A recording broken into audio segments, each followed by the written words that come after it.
जीते जी देह अभिमान से गलने का पुरुषार्थ करना है। शिव बाबा ज्ञान सागर हैं। जब आते हैं ब्रह्मा बाबा के तन में तो हम सब बच्चों के ऊपर ज्ञान की बरसात करते हैं। हमें आत्मिक ज्ञान परमात्मा पिता ने खुद का ज्ञान दिया, सृष्टि चक्र समय चक्र का ज्ञान दिया, हमारी बुद्धि को इतना शुद्ध किया, विकारी बुद्धि को निर्विकारी शुद्ध पवित्र बनाया। इस पुरानी जुत्ती में जरा भी ममत्व ना रहे। अमृत वेले का महत्व जानकर खुले भंडार से अपनी झोली भरपूर करने वाले तकदीरवान भव। सेवा में यदि स्वार्थ मिक्स है तो सफलता भी मिक्स हो जाएगी, इसीलिए निस्वार्थ सेवाधारी बनो।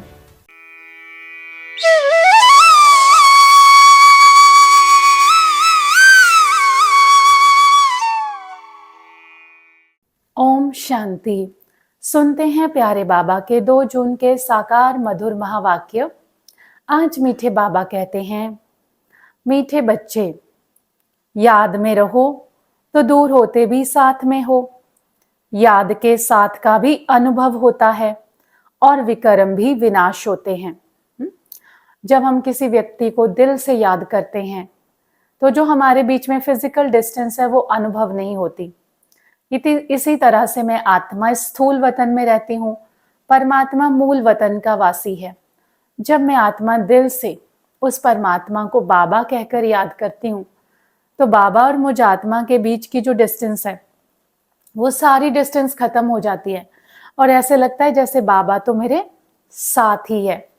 और जब बाबा मेरे साथ है, बाबा की याद से, बाबा की शक्तिशाली लाइट की किरणों से मुझ आत्मा के पाप कर्म विनाश होते हैं। तो याद में रहने का बहुत फायदा है।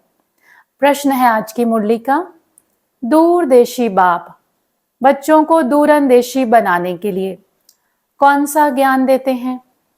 उत्तर है, आत्मा कैसे चक्र में भिन्न भिन्न वर्णों में आती है, इसका ज्ञान दूरादेशी बाप ही देते हैं। तुम जानते हो अभी हम ब्राह्मण वर्ण के हैं। इसके पहले जब ज्ञान नहीं था तो शूद्र वर्ण के थे, उसके पहले वैश्य वर्ण के थे। दूर देश में रहने वाला बाप आकर यह दूरंदेशी बनने का सारा ज्ञान बच्चों को देते हैं। शिव बाबा त्रिकालदर्शी त्रिनेत्री हैं, सृष्टि के आदिकाल मध्यकाल अंतकाल को जानने वाला, मुझ आत्मा के 84 जन्मों की कहानी को जानने वाला। तो वो दूर देश में रहने वाला बाबा आकर दूरंदेशी ज्ञान देता है कि बच्चे, सबसे पहले तुम देवता वर्ण में थे, सतयुग के अंदर, त्रेता में क्षत्रिय वर्ण में आए, द्वापर में वैश्य वर्ण में आए, कलयुग में शूद्र वर्ण में आए और अब संगम युग में स्वयं परमात्मा ईश्वर मुझ आत्मा को शूद्र वर्ण से निकाल ब्राह्मण वर्ण में ले आता है। फिर ब्राह्मण सो फरिश्ता, फरिश्ता सो देवता बनाते हैं बाबा। तो सर्वशक्तिवान त्रिकालदर्शी शिव बाबा ही आकर हम आत्माओं को ये दूरंदेशी ज्ञान देते हैं। गीत है आज की मुरली का, जो पिया के साथ है उसके लिए ज्ञान की बरसात है। शिव बाबा ज्ञान सागर हैं। जब आते हैं ब्रह्मा बाबा के तन में तो हम सब बच्चों के ऊपर ज्ञान की बरसात करते हैं। वो हम सब आत्माओं का प्रियतम है, पिया है। तो हम बड़े ही प्यार से उस बाबा को याद करते हैं। बाप टीचर सतगुरु के रूप में उनसे ज्ञान का श्रवण करते करते हम आत्माएं पुनः मनुष्य से देवता बन जाती हैं। सुनते हैं आज की मुरली का धारणा के लिए मुख्य सार। पहला पॉइंट है, जीते जी देह अभिमान से गलने का पुरुषार्थ करना है। इस पुरानी जुत्ती में जरा भी ममत्व ना रहे। यह शरीर पुरानी जुत्ती है जो मुझ आत्मा ने पहनी हुई है। इस पुरानी देह से गलने का पुरुषार्थ करना है, अर्थात देह अभिमान से संपूर्ण रीति में आत्मा मुक्त हो जाऊं। ये पुरुषार्थ करने के लिए आज बाबा हमें कहते हैं। और इस पुरानी देह, जिसको कि आज बाबा ने पुरानी जुत्ती कहा, इस पुरानी देह के साथ मेरा कोई भी मोह, कोई भी अटैचमेंट ना हो। दूसरा है, सच्चा ब्राह्मण बन, कीड़ों पर ज्ञान की भूं भूं कर उन्हें आप समान ब्राह्मण बनाना है। जैसे भ्रमरी होती है, वो विष्ठा के कीड़ों के ऊपर भूं भूं करके उनको कीचड़ से निकालकर उनको उड़ना सिखाती है। इसी तरह से हमें परमात्मा ने कन्वर्ट किया है शूद्र से ब्राह्मण वर्ण में। हमें आत्मिक ज्ञान परमात्मा पिता ने खुद का ज्ञान दिया, सृष्टि चक्र समय चक्र का ज्ञान दिया, हमारी बुद्धि को इतना शुद्ध किया, विकारी बुद्धि को निर्विकारी शुद्ध पवित्र बनाया। तो इसी तरह से जैसे परमात्मा ने हमारी सेवा की, फिर हमारा भी फर्ज है कि दुनिया के मनुष्यों के ऊपर हम भी ज्ञान की बूं बूं करें, ये ज्ञान उनको सुनाएं और उनको भी विकारों के कीचड़ से निकालकर उड़ने के पंख दें और फरिश्ता बनाएं। ये सेवा करनी है।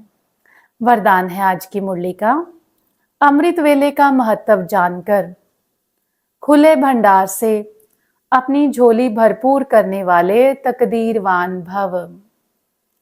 विश्लेषण है, अमृत वेले वरदाता, भाग्य विधाता से जो तकदीर की रेखा खिंचवानी चाहो खिंचवा लो, क्योंकि उस समय भोले भगवान के रूप में लवफुल है।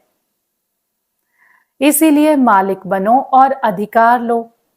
खजाने पर कोई ताला चाबी नहीं है।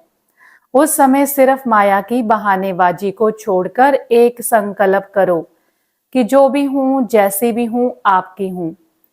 मन बुद्धि बाप के हवाले कर तख्त नशीन बन जाओ, तो बाप के सर्व खजाने अपने खजाने अनुभव होंगे।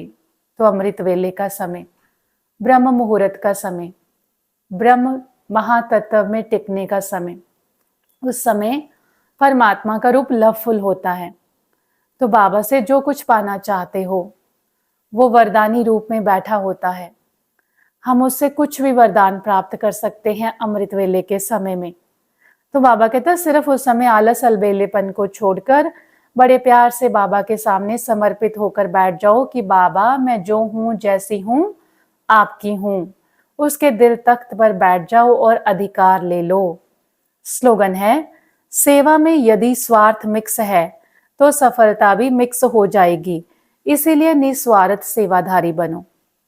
अव्यक्त इशारा है, ऐसा कोई भी ब्राह्मण नहीं होगा जो आत्म अभिमानी बनने का पुरुषार्थी ना हो, लेकिन निरंतर आत्म अभिमानी, जिससे कर्म इंद्रियों के ऊपर संपूर्ण विजय हो जाए, हर एक कर्म इंद्री सतो प्रधान स्वच्छ हो जाए, देह के पुराने संस्कार और संबंध से संपूर्ण मरजीवा हो जाए। इसके लिए अंतर्मुखी बनो। इसी पुरुषार्थ से ही नंबर बनेंगे। तो जब हम ब्राह्मण बनते हैं, ब्राह्मण अर्थात क्या? ब्राह्मण अर्थात सदा अपने आप को आत्मा समझने वाला, निरंतर आत्मिक स्वरूप का अभ्यासी। तो बाबा कहता है ऐसा कोई बच्चा नहीं होगा जो आत्मिक स्थिति का पुरुषार्थ ना करे। ये आत्मिक अभिमानी स्थिति ही हमें संपूर्ण कर्म इंद्रिय जीत, विकर्मा जीत बनाएगी। हम पुराने संस्कारों से, पुराने संबंधों से संपूर्ण मरजीवा बन जाएंगे। तो इसके लिए विशेष क्या पुरुषार्थ करना है? अंतर्मुखी अर्थात मन बुद्धि का ध्यान अंतर आत्मा के ऊपर टिका रहे। आज हमारा मन बुद्धि बाह्य जगत में भटकता है, सांसारिक बातों में, देह और देह के संसार में भटकता है। तो हम सब आत्माएं आज बाह्य मुखी हो गई हैं। तो अंदर की उन्नति के लिए हमें अंतर्मुखी, अंतर जगत की ओर ध्यान देना होगा। मैं कौन? मैं आत्मा। आत्मिक नियंत्रण, संयम, कर्म इंद्रियों के ऊपर कंट्रोल, पुराने संस्कारों को मिटाने का पुरुषार्थ, वो कब होगा? जब अंतर्मुखी आत्म अभिमानी स्थिति में रहेंगे। प्यारे बाबा का बहुत बहुत शुक्रिया। अच्छा, ओम शांति।